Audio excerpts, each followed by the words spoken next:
नमस्कार दोस्तों, आप सभी का स्वागत है आदित्य बैच की क्लास नंबर 2 में। और जैसा कि मैंने आपको बताया था कि ये वाली क्लास जो इतिहास की है आपके लिए बहुत ही इंपॉर्टेंट होने वाली है। चाहे आप यूपी ट्रिपल एसएससी पेट की तैयारी कर रहे हो, एसएससी एमटीएस की, एसएससी जीडी की, इन सभी परीक्षाओं के लिए बहुत ही महत्वपूर्ण है आपकी यह सीरीज, तो इसे ज़रूर फॉलो करिएगा। पिछली वाली वीडियो में हमने जाना था कि आखिर इतिहास किसे कहते हैं, इतिहास का वर्गीकरण क्या है, इतिहास को कितने भागों में बांटा गया था। इसी क्रम में हमने पढ़ा था कि प्राग ऐतिहासिक काल क्या है, आद्य ऐतिहासिक काल क्या है और ऐतिहासिक काल क्या है, इन सब के बारे में हमने जाना था। आज हमें पढ़ना है कि आखिर पुरा पाषाण काल क्या है, मध्य पाषाण काल क्या है, नव पाषाण काल क्या है। उसके पहले हम जानेंगे प्राग ऐतिहासिक काल के बारे में कि उसे कितने भागों में बांटा गया है।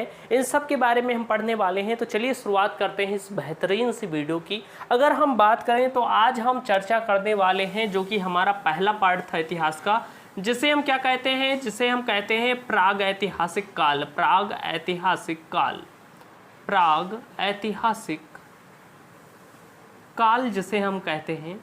प्राग ऐतिहासिक काल की अगर हम बात करें, इंग्लिश में हम इसे प्री हिस्टोरिक पीरियड कहते हैं। प्री हिस्टोरिक पीरियड इसे हम कहते हैं, प्री हिस्टोरिक पीरियड इसे कहते हैं। अगर हम बात करें तो इसे दो भागों में बांटा गया है। पहला भाग आपका जो है वो है पाषाण काल। प्री हिस्टोरिक पीरियड को दो भागों में बांटा गया है। पहला आपका पाषाण काल है और दूसरा आपका ताम्र काल है। पहला पाषाण काल है और दूसरा ताम्र काल है। अगर मैं बात करूं पाषाण काल की, जैसे हम क्या कहते हैं, पाषाण काल को हम स्टोन एज कहते हैं। इसे हम क्या कहते हैं, इसे हम स्टोन एज कहते हैं। स्टोन एज पाषाण काल को कहते हैं। ताम्र काल की बात करें तो इसे चैक्लोलिथिक एज भी कहते हैं। चैक्लोलिथिक एज भी कहते हैं। तो इन दोनों कालों के बारे में हमें पढ़ना है, किसके अंतर्गत, प्राग ऐतिहासिक काल के अंतर्गत। अगर मैं बात करूं पाषाण काल की, तो पाषाण काल किसे कहते हैं पहले हमें ये समझना होगा।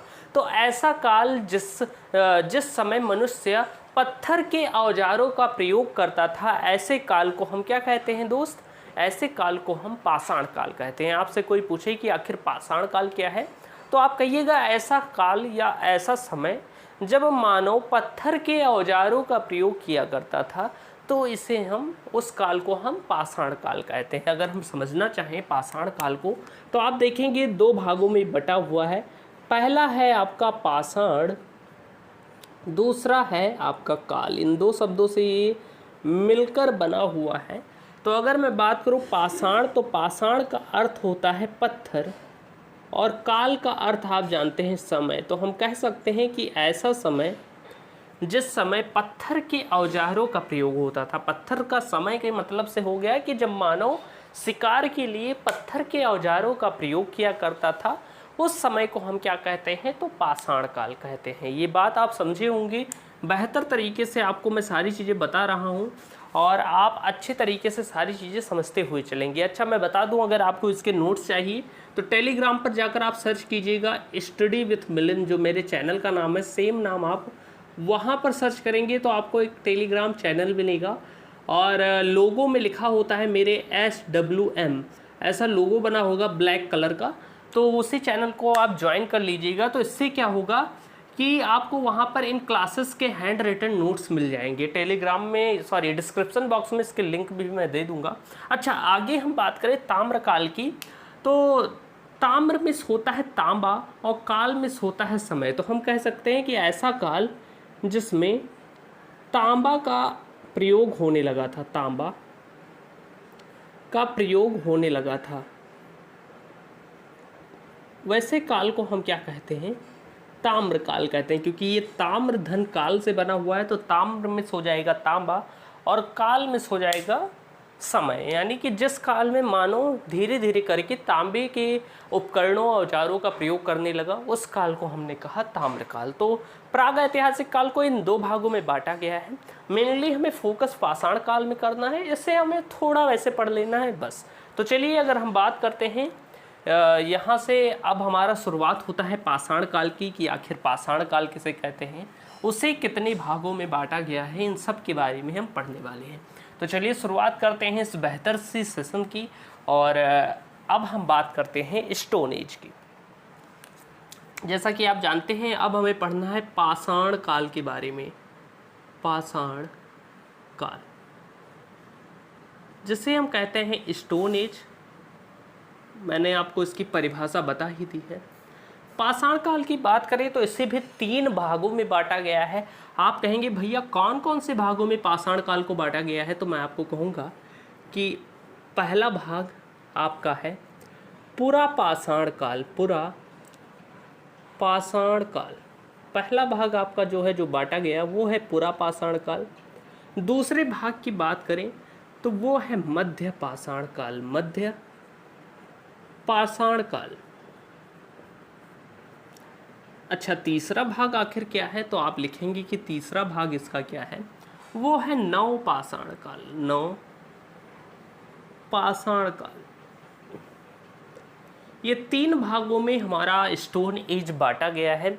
कैसे बांटा गया है, तो मानव के विकास के क्रम में जैसे बताया जाएगा कि पुरा पाषाण काल में कम मानव विकसित थे, पत्थर के औजार बड़े बड़े थे, तो पुरा पाषाण काल।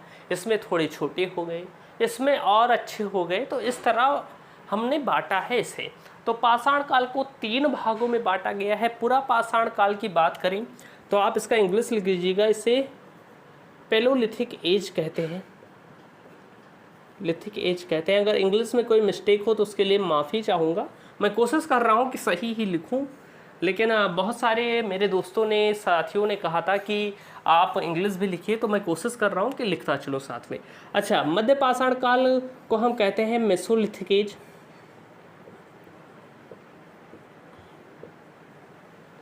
और जो आपका नव पाषाण काल है इसे हम नियोलिथिक एज कहते हैं। नियोलिथिक एज, तो ये आप लिख लीजिएगा, इनकी इंग्लिश भी।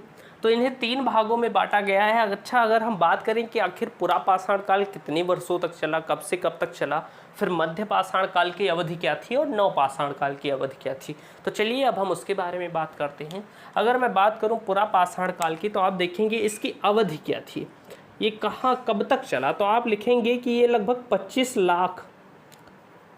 लाख ईसा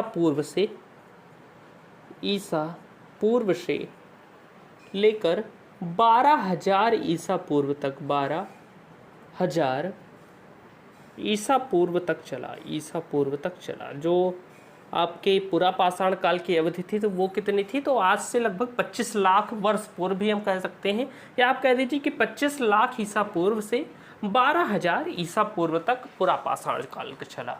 अच्छा, मध्य पाषाण काल की बात करें तो इसकी समय अवधि कितनी थी, तो सबसे कम समय तक ये चला, क्योंकि इसे हम क्या कहते हैं, इसे संक्रमण काल भी कहते हैं। आप लिख लीजिएगा कि मध्य पाषाण काल को हम संक्रमण काल भी कहते हैं। संक्रमण काल भी कहते हैं।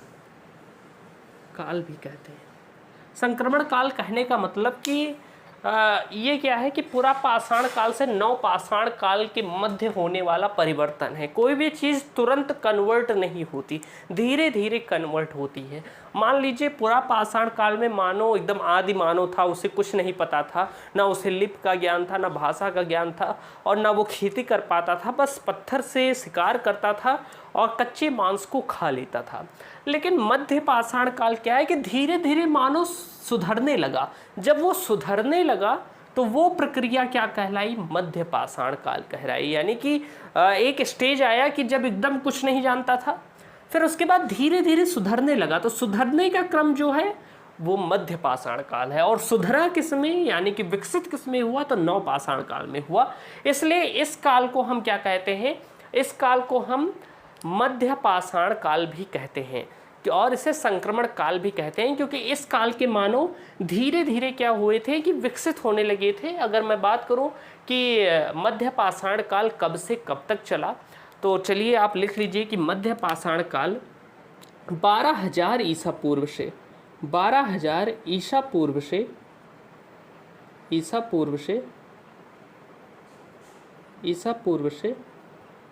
कब तक चला, तो 10,000 ईसा पूर्व तक चला। 10,000 ईसा पूर्व तक चला। 12,000 ईसा पूर्व से 10,000 ईसा पूर्व तक चला। तो आप लिख लीजिएगा सही से, सॉरी यहाँ पर मैं लिख देता हूँ, 12,000 ईसा पूर्व से 10,000 ईसा पूर्व तक चला। अच्छा, इसके बाद अगर हम बात करें नवपाषाण काल की, तो नवपाषाण काल में मानव बहुत ज़्यादा विकसित हुआ। इसके समय अवधि की बात करें तो 10,000 ईसा पूर्व से लेकर 3,000 ईसा पूर्व तक, 3,000 ईसा पूर्व तक चला। तो आई होप आप इतनी बातें समझ गए होंगे। इसलिए आप देखेंगे कि ये जो मध्य पाषाण काल था ये बहुत कम समय तक चला, सिर्फ 2000 वर्ष तक ये चला था, क्योंकि ये संक्रमण काल था तो ये ज़्यादा वर्ष तक नहीं चला, इसकी अवधि 2000 वर्ष थी। और सभी कालों से जैसे इसकी 7000 वर्ष लगभग अवधि है, इसकी तो बहुत ज़्यादा है। लेकिन जो 12,000 से 10,000 ईसा पूर्व तक चला, सिर्फ 2000 वर्षों तक मध्य पाषाण काल चला। आई होप आप इतनी चीज़ें बहुत ही बेहतर तरीके से समझ पाए होंगे। आप इसे नोट कर सकते हैं। मैं पानी पी लेता हूँ तब तक, फिर हम बात करते हैं आगे की चीज़ों के बारे में। चलिए अब हम बात करते हैं आगे की चीज़ों के बारे में। अब हम एक एक करके इन सभी कालों को अच्छे तरीके से आज पढ़ने वाले हैं। बेहतर तरीके से मैं आपको सारी चीज़ें यहाँ पर समझाने वाला हूँ। और मैंने आपको वादा किया है कि 2 महीने से 2.5 महीने के अंदर आपकी सारा सिलेबस मैं कंप्लीट करा दूंगा। एसएससी एमटीएस का जो एग्ज़ाम है, यूपी ट्रिपल एससी का जो एग्ज़ाम है, इस एग्ज़ाम के पहले आपका ये इतिहास एकदम कंप्लीट हो जाएगा। तो फिक्र नॉट, आप सिर्फ मन लगाकर पढ़ते रहिए। अब हम बात करते हैं पुरापाषाण काल की। हम बात करेंगे किसकी? पुरापाषाण काल की। तो आप हेडिंग बना लीजिए, पुरापाषाण काल। अब हम बात करेंगे पुरापाषाण काल की। पुरापाषाण काल अगर हम बात करें तो इसे हम क्या कहते हैं? पेलोलिथिक एज कहते हैं, लिथिक एज कहते हैं। तो आप लिखिएगा अब पुरापाषाण काल के बारे में बेहतर तरीके से। अच्छा, अगर मैं इस काल की बात करूं तो पुरापाषाण काल के ही मानवों को हम क्या कहते थे? आदि मानव कहते थे। आप लिखिएगा कि पुरापाषाण काल के मानव को हम आदि मानव कहते थे। आदि मानव कहने का मतलब जो सबसे प्राचीन मानव हैं वो किस काल के थे? तो वो थे आपके पुरापाषाण काल के। तो आप लिखेंगे पहली बात कि आप ऐसे हैशटैग लगाकर लिखते हुए चलेंगे, अच्छे तरीके से हैशटैग लगाएंगे और लिखते हुए चलेंगे बुलेट पॉइंट्स को, जो मैं आपको लिखाते हुए चल रहा हूँ। ओके, तो अगर हम बात करें तो आप लिखेंगे कि इसी काल के मानव को, इसी काल के मानव को हम आदि मानव कहते हैं। क्या कहते हैं? आदि मानव कहते हैं। आप चाहें तो वीडियो की स्पीड थोड़ा बढ़ा सकते हैं, 1.5x या 1.25x कर सकते हैं। आदि मानव कहते हैं। मैं आपको नोट्स प्रोवाइड कर दिया करूँगा, लेकिन आप कोशिश करिएगा कि खुद लिखते हुए चलिए, तो उससे आपको ज़्यादा समझ में आएगा। अगर टाइम कम है तो आप नोट्स डायरेक्ट जो मैं टेलीग्राम चैनल है वहाँ पर मैं आपको प्रोवाइड कर दूँगा। तो इसी काल के मानव को हम आदि मानव कहते हैं। आदिमिस होता है प्राचीन। आदिमिस क्या होता है अगर हम समझें तो आप लिखिएगा कि आदिमिस होता है, अगर हम आदि मानव की बात करें तो 2 शब्दों से मिलकर बना हुआ है, एक है आदि और एक है मानव। आदि की बात करें तो इसका अर्थ होता है प्राचीन, और मानव यानी कि मनुष्य, यानी कि जो प्राचीन काल का मनुष्य था, जंगलों में रहता था, वो इसी काल का मानव था। तो इस काल के मानव को हम क्या कहते हैं? आदि मानव कहते हैं। मैंने आपको समझा दिया है अच्छे तरीके से। अच्छा, हम बात करें कि इस काल की जानकारी सर्वप्रथम किसने दी थी, तो आप लिखेंगे कि इस काल की जानकारी, आप लिखेंगे मेरे साथ कि इस काल की जानकारी, या आप कह सकते हैं कि पुरापाषाण काल की जानकारी, पुरापाषाण काल की जानकारी, काल की जानकारी सर्वप्रथम किसने दी? तो आप लिखेंगे सर्वप्रथम 1863 में। कब दी? तो 1863 में, 1863 में रॉबर्ट ब्रूसफुट ने दी। तो आप लिख लीजिएगा किसने दी? तो रॉबर्ट, सर रॉबर्ट ब्रूसफ्रूट ने दी। तो इतना आप ध्यान रखिएगा, फ्रूट यानी फ्रूट में होता है फल, तो ये ध्यान रखिएगा कि पूरा पाषाण काल की जानकारी फ्रूट ने दी, या आप कह सकते हैं रॉबर्ट ब्रूस फ्रूट ने दी, या याद करने के लिए आप ऐसा याद कर सकते हैं कि पूरा पाषाण काल की जानकारी 1863 में सर्वप्रथम रॉबर्ट ब्रूस फ्रूट ने दी। तो आप ऐसे याद रख सकते हैं, सिर्फ फ्रूट याद रखिए तो आपको पता चल जाएगा। ओके, तो इन्होंने दी पूरा पाषाण काल के बारे में हम सभी को सर्वप्रथम इन्होंने ही बताया था। अच्छा, मैं बात करूं तो जो पूरा पाषाण काल के मानव थे वो यय्यावार जीवन व्यतीत करते थे। यय्यावार यानी कि घुमक्कड़ी जीवन व्यतीत करते थे। तो आप लिख लीजिएगा कि पूरा पाषाण काल के मानव, आप लिखेंगे पूरा पाषाण काल के मानव, पूरा पाषाण काल के मानव यय्यावार जीवन व्यतीत करते थे। यय्यावार जीवन व्यतीत करते थे, जीवन व्यतीत करते थे, या जिसे हम घुमक्कड़ जीवन भी कहते हैं, घुमक्कड़ जीवन व्यतीत करते थे, व्यतीत करते थे। यानी कहने का मतलब क्या है कि इस काल के मानव को कुछ पता नहीं था, वो यहाँ से वहाँ, वहाँ से यहाँ घूमा करता था। यानी आप देखेंगे कि एक तरह नदी तालाब है, यहाँ पर मान लीजिए जानवर हैं, नदी है, तो यहाँ पर कुछ दिन रुके, लेकिन धीरे धीरे शिकार कर कर इन्होंने जानवरों को ख़त्म कर दिया। और जब जानवरों को ख़त्म कर दिया तो सिर्फ पानी पीकर तो ये जिंदा रहेंगे नहीं, तो जब इन्होंने जानवरों को ख़त्म कर दिया, मारकर खा लिया, आसपास के जो पेड़ पौधे थे, वनस्पतियाँ थी, या आप कह सकते हैं कि फल वल थे, जो इस क्षेत्र के फल वल थे, मान लीजिए कोई क्षेत्र है और यहाँ के आसपास के जो फल फूल हैं उनको पहले इन्होंने खाया, फिर पत्थरों से शिकार कर कर जानवरों को ख़त्म कर दिया। और जब ख़त्म कर दिया तो इन्हें भोजन पकाना तो आता नहीं था, ना ये खेती करना जानते थे पूरा पाषाण काल के मानव।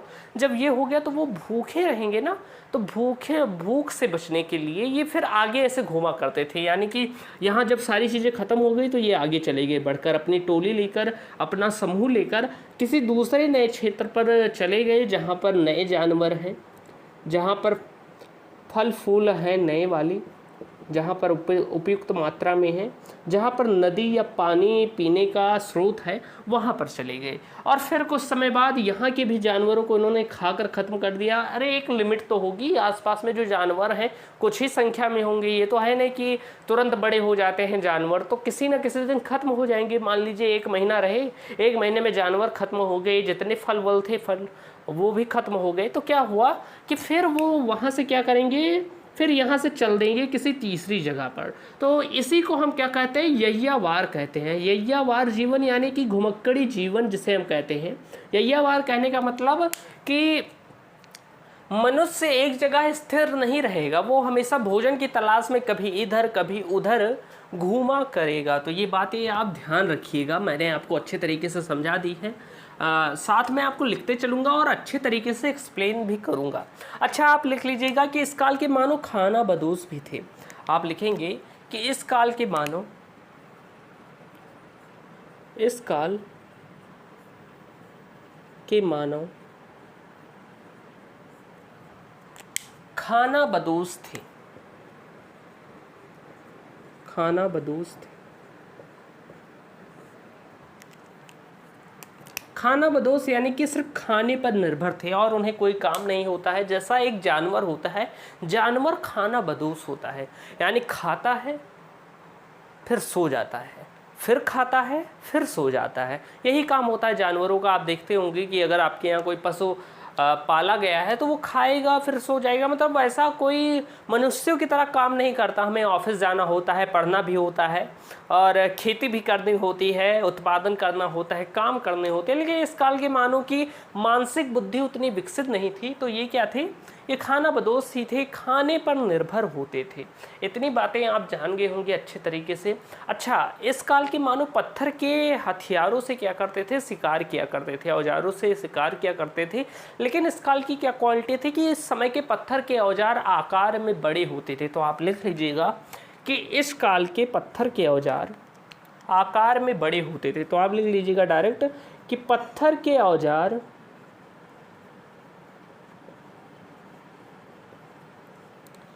आकार में बड़े होते थे, आकार में बड़े होते थे। पत्थर के औजार आकार में बड़े होते थे, बड़े होते थे। जो पत्थरों के औजार थे इस समय आकार में बहुत ज़्यादा बड़े होते थे। मान लीजिए कि अगर ये कोई ऐसा पत्थर का औजार है, मैं वैसे बना नहीं पाता हूँ लेकिन कोशिश करूँगा, तो ऐसे बड़े बड़े पत्थरों के औजार होते थे, ऐसे पत्थरों के औजार होते थे। आप देखेंगे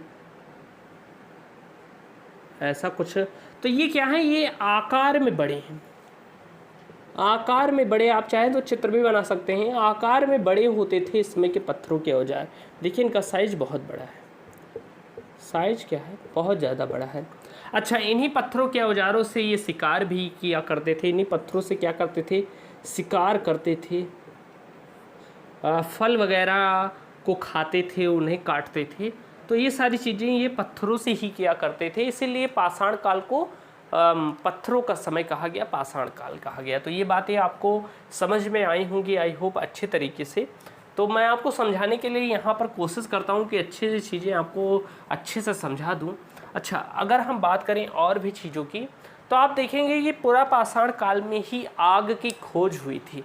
मनुष्य ने आग की खोज तो कर ली थी लेकिन वह उसका प्रयोग करना नहीं सीखा था। तो इस काल की सबसे महत्वपूर्ण उपलब्धि क्या है जो परीक्षा में अक्सर पूछी जाती है, तो आप लिख लीजिएगा कि आग की खोज इसी काल में हुई। आग की खोज आपसे परीक्षा में कभी पूछे कि आग की खोज कब हुई, तो आप कहेंगे आग की खोज पूरा पाषाण काल में हुई, पूरा पाषाण काल में हुई, पूरा पाषाण काल में हुई। यानी जो आग की खोज थी वो पूरा पाषाण काल में हुई। लेकिन मानव इस समय क्या था कि मानव को आग का प्रयोग करना नहीं आता था। यानी आप लिखेंगे कि आग की खोज तो हो गई परंतु आग का व्यवस्थित यानी कि नहीं, ये नहीं पता था कि आग के द्वारा भोजन को हम पका सकते हैं। तो आप लिखेंगे कि आग का व्यवस्थित प्रयोग या उपयोग नहीं जानते थे, नहीं जानते थे। यानी इस काल के मानव आग का व्यवस्थित प्रयोग नहीं जानते थे। ये सारी बातें आप लिखते भी चलेंगे अच्छे तरीके से। अच्छा, अगर हम बात करें और भी चीज़ों की, तो आप लिखेंगे कि इस काल के मानव क्या खेती करते थे। अगर आपसे मैं थोड़ा और एक्सप्लेन कर बताऊं, तो अगर मैं आपसे पूछूं कि क्या इस काल के मानव खेती करते थे, तो इस काल के मानव खेती नहीं करते थे। यानी कि उन्हें कृषि का ज्ञान नहीं था। कृषि का ज्ञान, पूरा पाषाण कालीन मानव को कृषि का ज्ञान नहीं था, वो खेती नहीं करते थे। अच्छा, मैं पूछूं कि क्या वो आवास में रहते थे, तो आप लिख लीजिएगा कि पूरा पाषाण काल के मानव आवास में नहीं रहते थे। जब यहाँ से वहाँ घूमा करते थे, यैयावार जीवन करते थे। किसी का भैया घर होगा तो वो घर वापस जाएगा ना, रोज घर थोड़ी ना हम बनाएंगे। आप जानते होंगे कि अगर आप इस घर से कॉलेज गए हैं पढ़ने, तो फिर कॉलेज से घर पर आ जाते हैं। ये थोड़ी ना कि कहीं और रुक जाते हैं या कहीं और घर बन जाता है या पापा मम्मी कहीं और चले गए, घर बना लिए। भैया घर एक ही बनता है, घर बनाने में बहुत सारी चीज़ें लगती हैं और घर एक ही होता है और आपको हमेशा घर वापस आना पड़ेगा। लेकिन इस काल के मानो जब वो घूमते ही रहते थे तो घर कहाँ होगा, घर को टांगे हुए चलेंगे या यहाँ से वहाँ लेकर चलेंगे, नहीं चलेंगे ना। तो इस समय के मानो को घर आवास का पता ही नहीं था। अच्छा, ये क्या करते थे, खाने में कच्चे मांस का प्रयोग करते थे, कच्चा मांस खाते थे। तो ये भी आप लिख लीजिएगा कि इस काल के मानव कच्चा मांस का प्रयोग करते थे, कच्चा मांस खाते थे। अच्छा, आप ये भी लिख लीजिएगा कि इस काल के मानव को हम क्या कहते हैं, शिकारी भी कहते हैं या आखेटक कहते हैं। तो आप लिख लीजिएगा कि इस काल के मानव को हम क्या कहते हैं, आखेटक कहते हैं। इस काल के मानव को हम क्या कहते हैं? आखेटक कहते हैं। आखेटक में होता है शिकारी, यानी ये जो शिकार कर कर अपना जीवन व्यतीत करता है उसे हम आखेटक कहते हैं।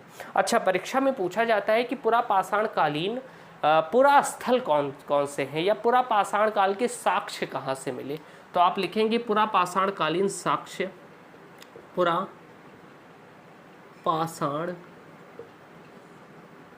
कालीन पुरा स्थल लिख लीजिए, कालीन पुरा स्थल। क्योंकि परीक्षा में जब यहाँ से प्रश्न पूछे जाते हैं तो बहुत सारे मेरे दोस्त क्या होते हैं, कंफ्यूज हो जाते हैं, क्योंकि उसमें पूछा जाता है कि पूरा इनमें से कौन सा पुरापाषाण कालीन स्थल है। तो अगर हम बात करें तो इसमें मैं आपको साक्ष्यों को भी बताऊंगा और पुरापाषाण कालीन स्थलों के बारे में बताऊंगा। तो पहला स्थल क्या है, अगर परीक्षा में पूछ लिया जाए कि इनमें से पुरापाषाण कालीन स्थल कौन सा है और ऑप्शन दे दे आदमगढ़, बाजौर और अतिरम पक्कम, तो आप क्या लगाएंगे? तो उसका राइट आंसर होगा अतिरम पक्कम, क्योंकि पुरापाषाण कालीन स्थल कौन सा है? अतिरम पक्कम है। तो आप लिखेंगे कि तमिलनाडु का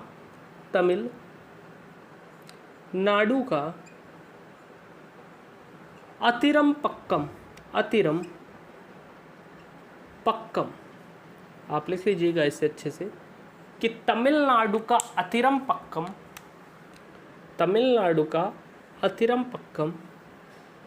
क्या है? पुरापाषाण कालीन स्थल है। तो आप लिख लीजिएगा कि ये क्या है? पुरापाषाण कालीन स्थल है, पुरापाषाण कालीन स्थल है।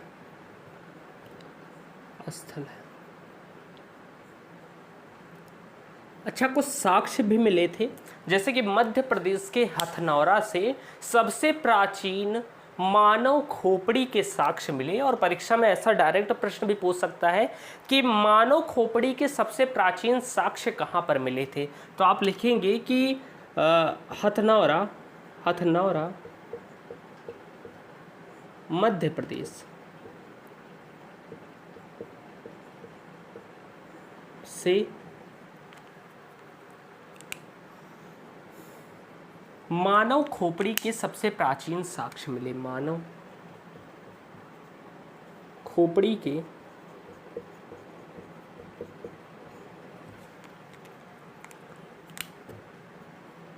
सबसे प्राचीन साक्ष्य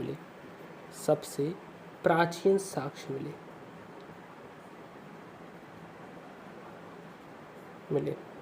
अच्छा, अगर ऐसा भी प्रश्न पूछ लिया जाए कि इनमें से या आपसे पूछ लिया जाए कि पुरापाषाण कालीन स्थल का उदाहरण है, तो वो कौन सा है? हथनौरा मध्य प्रदेश है। अगर आपको ऑप्शन में ऐसा प्रश्न बनाया जाए कि इनमें से कौन सा पुरापाषाण कालीन पुरा स्थल है, और फिर ऑप्शन में दिया जाए आदमगढ़, बाजौर और फिर आपको दिया जाए हथनौरा, तो आपको ध्यान रखना है कि पुरापाषाण कालीन स्थल कौन सा है? हथनौरा है, जो कि मध्य प्रदेश में स्थित है। तो ये साक्ष्य मिले थे मानव के सबसे प्राचीन खोपड़ी के, जो खोपड़ी का कंकाल होता है ना, खोपड़ी होती है, वो मिला है कहाँ से? हथनौरा मध्य प्रदेश से।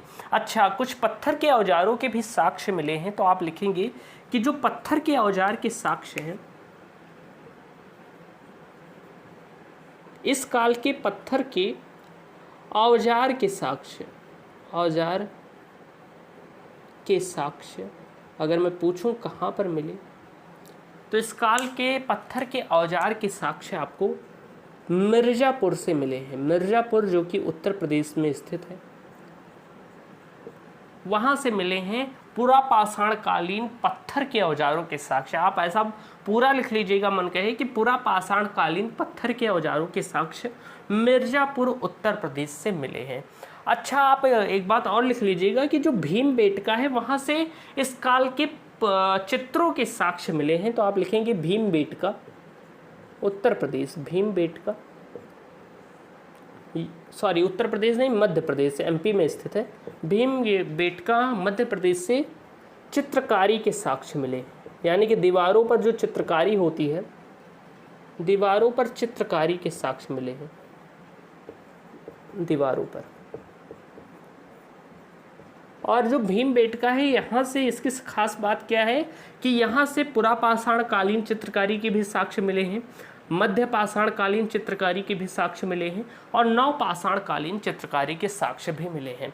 तो एकदम बेहतर तरीके से हमने जान लिया है। थोड़ा आप रिवाइज करना चाहें तो कर सकते हैं मेरे साथ कि पुरा पाषाण काल जिसे हम पैलोलिथिक एज कहते हैं, इस काल के मानवों को हम आदि मानव कहते थे। इसी काल के मानवों को हम आखेटक या शिकारी भी कहते हैं। इस काल के मानव शिकार कर कर अपना भोजन प्राप्त करते थे, इसलिए इन्हें आखेटक या शिकारी भी कहा गया है। इसलिए आप क्लास 6 का पहला चैप्टर देखेंगे एनसीईआरटी का, तो उसका पहला चैप्टर है आखेटक खाद्य संग्राहक, और उसमें बात कही गई है इसी के बारे में। ओके, तो ये बात आप ध्यान रखिएगा। अच्छा, आपसे परीक्षा में प्रश्न बनता है कि पुरा पाषाण काल की जानकारी सर्वप्रथम किसने की, तो वो दी थी 1863 में रॉबर्ट ब्रूसफोर्ड ने। पुरा पाषाण के मानव यय्यावाद जीवन जीते थे, घुमक्कड़ी जीवन मैंने लिख दिया है कि यहाँ से वहाँ घूमा करते थे। अच्छा, अगर हम बात करें कि इस काल के मानव खाना बदोश थे, यानी कि जैसे जानवर होते हैं खाने पर सिर्फ निर्भर होते हैं। एक ही काम होता है, खाना खाना है, सो जाना है, आराम करना है, फिर उठना है, खाना खाना है और कोई काम नहीं करना है, तो वो है पुरा पाषाण कालीन मानव। अच्छा, बात करें कि पत्थर के औजार आकार में इस काल में बड़े होते थे। मैंने आपको चित्र के माध्यम से भी बता दिया था कि किस तरह के बड़े औजार होते थे। आग की खोज कब हुई थी, तो पुरा पाषाण काल में हुई थी। लेकिन आप पूछेंगे भैया क्या इस काल के मानव आग का प्रयोग करना सीख गए थे, उससे भोजन पकाना सीख गए थे, तो इसका आंसर है नहीं सीखे थे। इसलिए मैंने लिख दिया है परंतु आग का व्यवस्थित उपयोग नहीं जानते थे इस काल के मानव। अच्छा, इसके बाद अगर हम बात करें क्या इस काल के मानव खेती करना जानते थे, तो नहीं जानते थे, क्रॉस मैंने बना दिया है। आवास यानी कि घर में रहते थे, तो नहीं रहते थे, मैंने क्रॉस बना दिया है।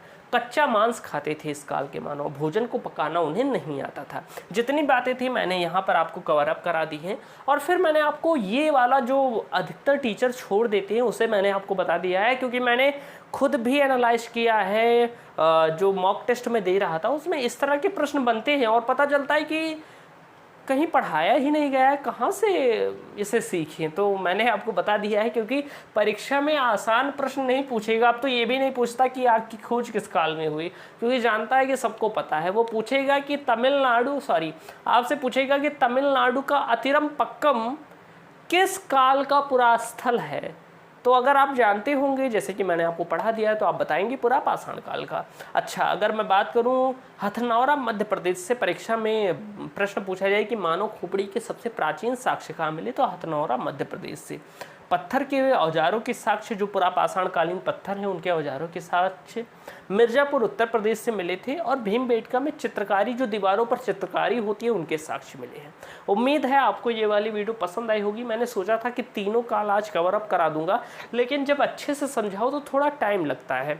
तो अगली वीडियो में कोशिश करूंगा मध्य पाषाण काल, नव पाषाण काल और ताम्र पाषाण काल को एक ही वीडियो में हम खत्म करें। आज हमने इतनी चीज़ों के बारे में जान लिया। अगर वीडियो पसंद आई होगी तो वीडियो को लाइक, शेयर और चैनल को सब्सक्राइब करिएगा। और उम्मीद है आपको ये वीडियो पसंद आई होगी। और तब तक के लिए जय हिंद, वंदे मातरम, नमस्कार दोस्तों, मिलते हैं अगली क्लास में।